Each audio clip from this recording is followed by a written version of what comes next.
We don't need to hate each other to go out there and try to steal the show. Chandler versus Pimblett is the people's main event, and we will steal the show on Saturday night. And we'll shake hands and maybe share a pint after.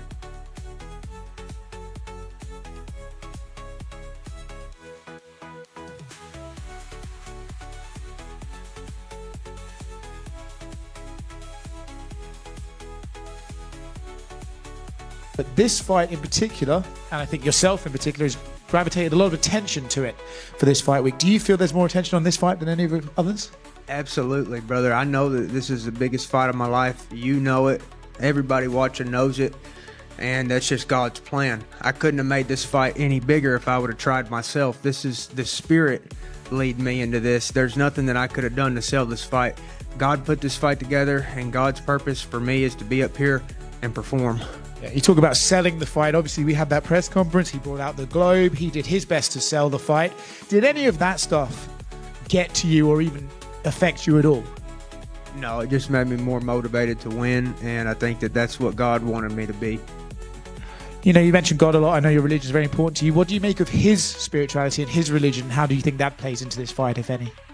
Well, he says that he loves Jesus, but he calls himself Lord, and he doesn't act like he loves Jesus. He doesn't treat me with respect. So I go up based off of that. Based off my interactions with him, he does not have Jesus in his heart because he treats me like total shit. And I'm not afraid to say that to his face. If you love Jesus, then treat people with respect. And that's not what he does. Jesus' 2 commandments were to love the Lord your God with all your heart and love your neighbor as yourself. Does he treat me as he treats himself? I would say not. Do you think he views this as just like a bit of fun, right? Oh, it's trash talk, it's the fight promotion. Or do you think he has real ill feelings towards you? I think his feelings are very ill, and it's not going to be fun when he's getting his face smashed in. And if everybody thinks I'm dumb, that's fine. Say it. Let it be known, you know, because it's your right to think that I'm dumb. And say why. State why you think I'm dumb, you know, and I love that. You know, he's a real man. He's not afraid to state his opinions, and everybody's entitled to their own opinions. There should be no censorship. If somebody thinks I'm a total dumbass, then come on, call me out for it. You know, if you don't agree with my views on history and politics, call me out on it, but don't censor me. Don't tell me, oh, you can't say this or that, when I'm not producing speech that's violent, that's hateful. You know, I'm just simply talking about how I view history, and I know what I know, and I love the world. I've never told anybody that I hated them, because that's against Jesus. That's against what I believe in. So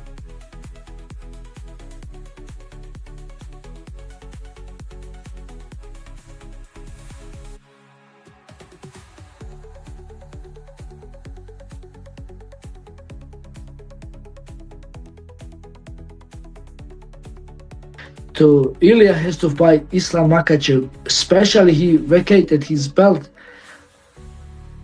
and he's not anymore 145, and he's the best deserving contender for the 155 belt, but somehow Islam ignoring him.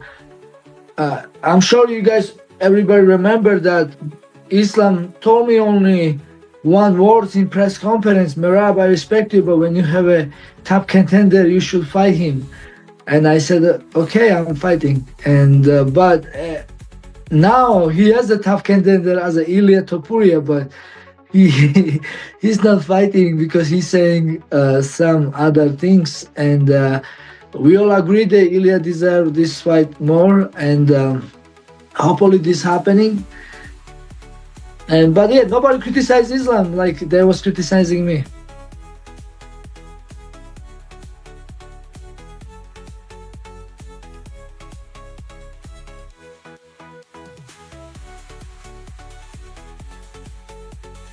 I asked for the fight. You're probably the only guy in the division doing that too. I know I am, brother, and all these people call me out, and every time I ask for the fight, and this is the only one that they give me. Think about that. Yeah, I've had four people call me out, and I can tell you names, and I've texted or called boss and said, hey, I want this fight. Right when they said it, because I want to shut them up. I'm tired of them talking about me and thinking that I'm an easy fight, because that's why they call me out, and I want to shut them up. But this time the boss said, go ahead.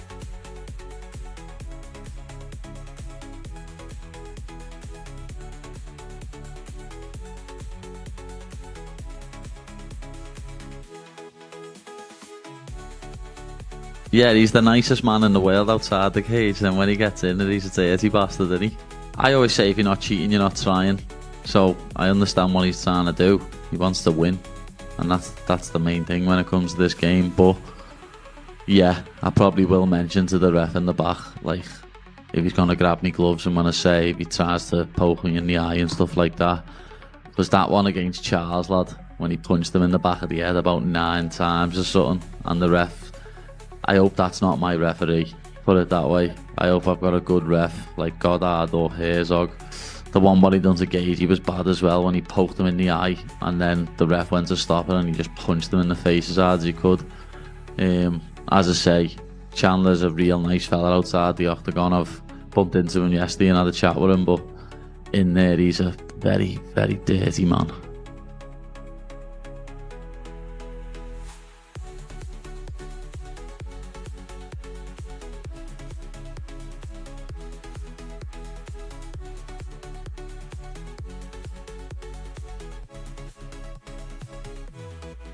All right, how many is that? Look at those.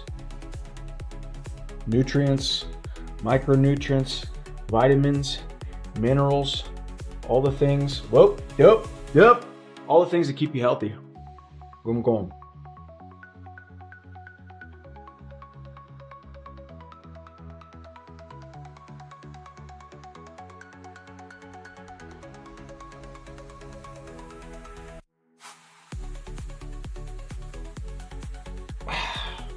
Make sure you don't do them all in one, okay? We get stuck. Like you have a heart attack. My wife doesn't like when I do that. What all did you just take? I mean, nothing special. Vitamins, minerals, nutrients, micronutrients, brain health, gut health, beta-alanine for some performance. Eat clean, eat a lot of protein. Take all your vitamins, minerals, nutrients, micronutrients, and drink a lot of water and live a healthy and prosperous life. Let's go.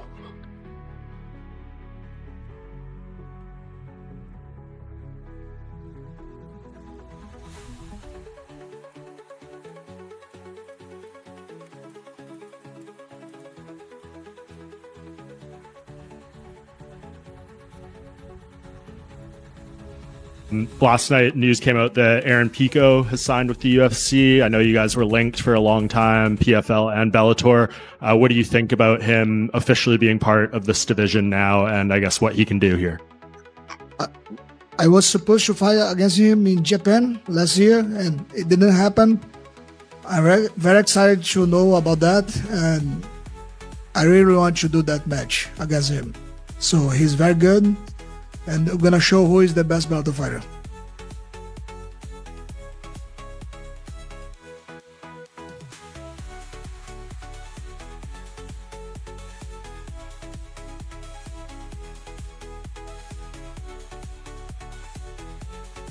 All I thought about was just fighting, winning the fight, being so fucking tough and strong. I wish I would have gotten to business more sooner. That's what I say now to like guys coming up or they're still amateur. I'm like, figure out how to create some revenue in your amateur career. When you don't get paid to fight, find all the avenues to make money outside of the fight. Be like, hey, I'm a fighter. I'm going to promote this product, this thing. Then you make the content. Then you make the videos. It could be a silly video. You got to pay attention to what goes viral. And, you know, you just have a good time with life, and then you spread that energy around, and then you make things happen. And then when you do have these meetings, you have to have a breakdown of how much you want to get paid and why you want to get paid that much. Don't sell yourself short. Find what you can bring to the table. Somebody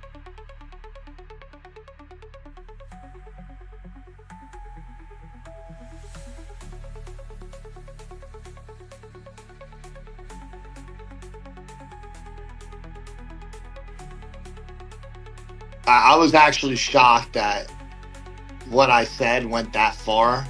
I guess because I wasn't thinking about it as in like Mexico, the people. I wasn't talking about the people. I was talking about my fight experience in Mexico and like fighting out there and dealing with the altitude and dealing with trying to avoid getting sick. And that's where the anger came from.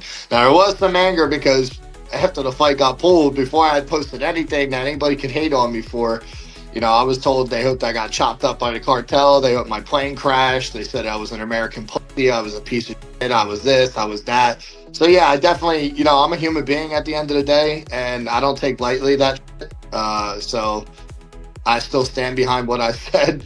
And, you know, I know a lot of people are not happy with that, but I stand on what I said. That's how I felt in that moment. And, you know, it's nothing towards the people itself. It's just towards my experience out there. And I won't be going back, whether I'm welcome or not. But we also pride ourselves in being in the UFC, where we say, yeah, it's freedom of speech. We can say what we want.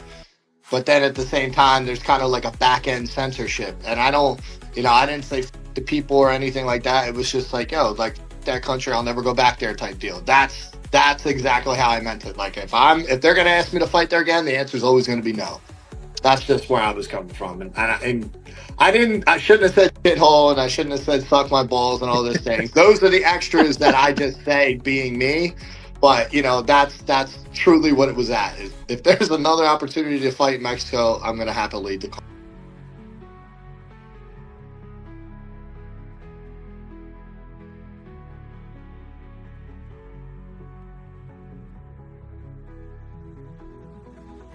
Tú eras el número 5 cuando te sacaron. Yo decía, pero ¿cómo? No, el 3. Creo que tiene que ver también con algo que va más allá de la pelea. Pero después yo entendí una cosa. Lo que estaba haciendo Dana White era defendiendo su negocio. Quizás no te veía a ti como el futuro. Yo vengo dándole, como digo yo, malos sinsabores, ¿no? A la división. Cada vez que se enfrentaban conmigo, se lesionaban. Rojo. Es decir, estaban todo el tiempo fuera. Empieza a salir Pablo Costa. Querían vender el muchacho joven, fuerte, bien visto. Aparte, Pablo es bonitivo, tú sabes. Pretty boy, te hace competencia.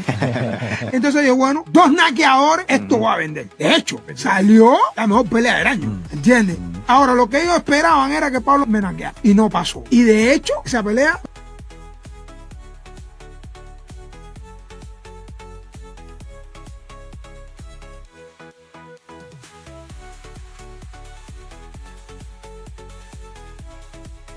Later, Helwani released a text message sent to him by GFL founder Darren Owens saying, "Working on a solution. My main investor didn't fulfill his April obligation, which has caused a problem.